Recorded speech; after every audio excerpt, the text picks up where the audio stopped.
Help me. আমার husband কেন আমাকে গুলি করে মেরে ফেলবে যে কোনো মুহূর্তে। 80 লক্ষ টাকা চাঁদা চাইছে। কোথায় প্রুফ আছে? এই কোথায় চাইছে?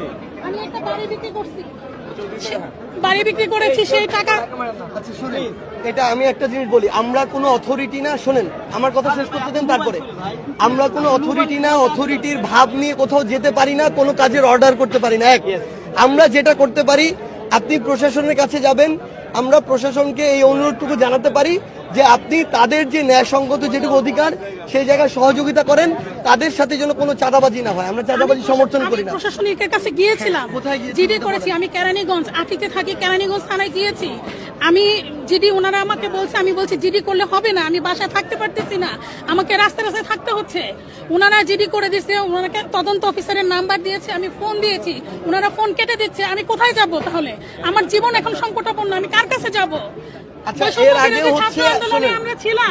আপা শুনুন, এর আগেও কেরানীগঞ্জ থেকে আমাদের এরকম বেশ কিছু অভিযোগ আসছে।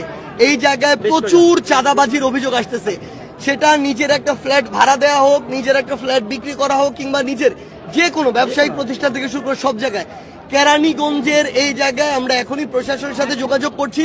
সেই প্রশাসন, ওই জায়গার প্রশাসন যদি মনে করে তাদের এই অ্যাবিলিটি নাই, তাহলে তারা বলুক, তাদেরকে সরকার অন্য জায়গায় পরিবর্তন করে দিক, অন্য প্রশাসনের যাদের এই অ্যাবিলিটি আছে তারা ওই জায়গায় আসুক।